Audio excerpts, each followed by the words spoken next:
Hello dear students, today we will talk about the gas chromatography to find the actual yield of ethanol.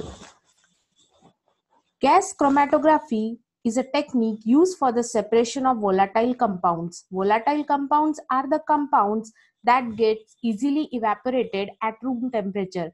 It basically consists of a mobile phase and a stationary phase that we are going to see in our upcoming slides. Gas chromatography is also known as vapor phase chromatography or gas liquid partition chromatography. This is the overall view or the components which are present in the gas chromatography. Let's see one by one the components of gas chromatography. The column. The column used in gas chromatography is very long and it is arranged in a coil. The column used in gas chromatography are of two types, packed column and capillary column. Packed column is generally made up of glass or stainless steel having a length of 1 to 3 meters and an internal diameter of 2 to 4 mm.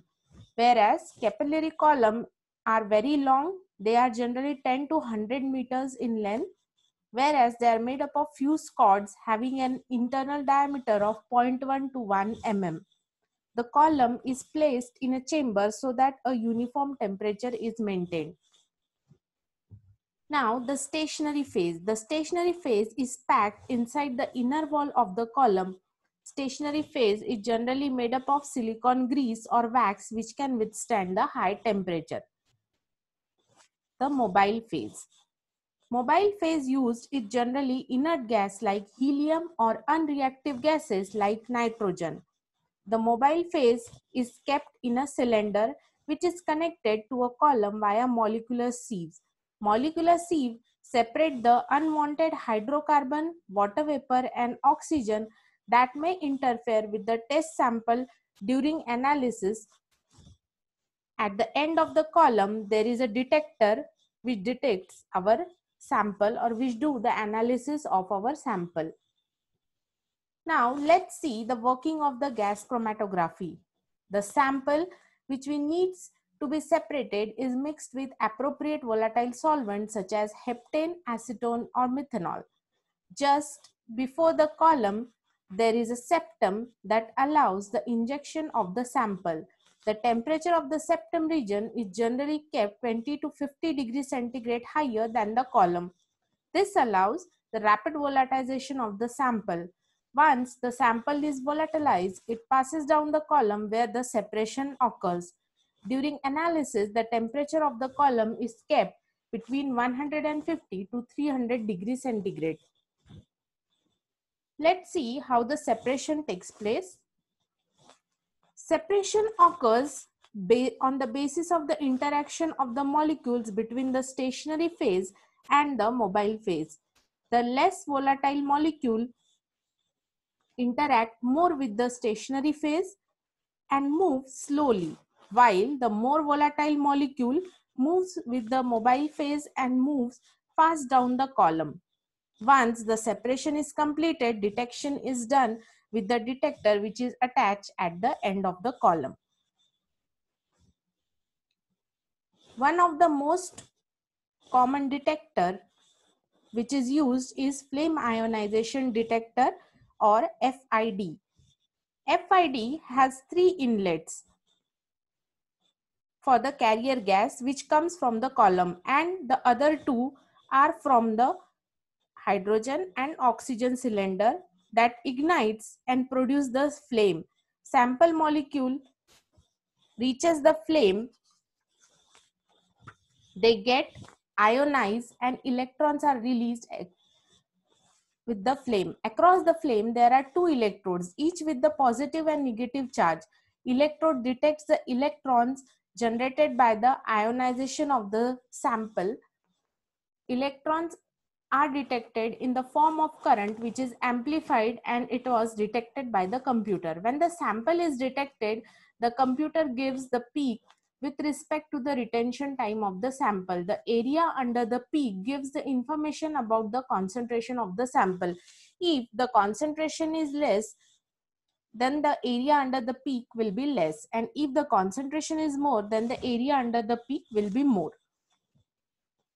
Now, for the detection of the unknown sample, we need some standard. Let's understand this with the example. Suppose if we run methanol as a sample and gets the peak at 5 minutes of retention time, again we run a sample of standard ethanol and we get the peak of the ethanol at a retention time of 12 minutes, and after that we run our unknown sample and we get two unknown peaks. One peak we get at 3 minutes of retention time and another one at 12 minutes of retention time. So this 12 minutes of retention time indicates that ethanol is present whereas methanol is absent in our sample.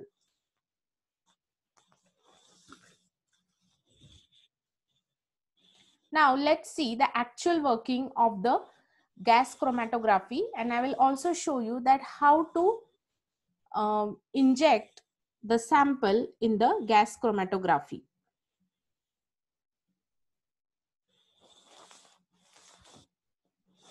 Gas liquid chromatography is a powerful instrument which is used in industry and academic to analyze the mixture of components. This is the control panel of the gas chromatography. I'll show you the inside view of the column. The column is kept inside the gas chromatography in the form of a coil, and it is placed in a chamber to maintain the uniform temperature of this particular area. Now this is a injection, this is a syringe which we are going to use to inject our sample. Here the readings are in ml and we have to just take 1 ml of our sample. So you have to keep one finger and you have to gently pull the plunger to take out the sample, which is just 1 ml, and you have to inject the sample. You just need 1 microgram of sample and it needs to be done in one fluid motion. Push in the plunger and don't need to add the needle half, we have to insert it fully. So this is how it is done, and once it is injected you just have to say start and your analysis will be done. Now I hope all of you must have understand about the gas chromatography technique. Now what are the applications of the gas chromatography? We'll see one by one. Gas chromatography is an influential technique which is used forensically in drug analysis, arson, toxicology analysis of other organic compounds. Gas chromatography is used in separation and identification of lipids, carbohydrates, and proteins. Identification of pollutants like formaldehyde, carbon monoxide, benzene, DDT is also done with the help of gas chromatography. Dairy product analysis is also done like rancidity. Separation and identification of volatile materials, plastics, natural and synthetic polymers, paints, and microbiological samples were done with the use of gas chromatography. Now we will see how the analysis of the gas chromatogram is done. So this is an old technique which is used to find out the concentration of a particular compound from the area of the peak of the chromatogram. Here the area of a peak is proportional to the amount of the compound that is present. The area can be approximated by treating the peak as a triangle. The area of a triangle is calculated by multiplying the height of the peak times its width at half of the height. Now here we know the height of the peak A is 28.2 mm, whereas the halfway width is 3.5 mm, whereas height of peak B is 41.2 mm and its halfway width is 4.5 mm. From the formula area is equal to height into width, we can easily calculate the area of peak A as well as area of peak B. From this area, the percentage amount of A present is nothing but area of pK upon the total area multiplied by 100. So it comes out to be 34.7% of our compound is present in the A sample, whereas percentage B comes out to be 65.3%. Nowadays, softwares are available to do this work for you. So there is no need for you to calculate the area as well as its percentage. It will directly give you the amount of compound that is present in your sample. So this is just for your clarity of your concept. I'm just telling you that how this thing was done. Now there is a one question comes for you. The adjoining gas chromatogram is of ethanol analysis. It depicts the actual yield of ethanol as 35%. Calculate the percentage yield of ethanol if the theoretical yield of ethanol is 52.6 grams. These are the references. There are lots of references which are available online, as well as there are books to clear your doubts related to gas chromatography.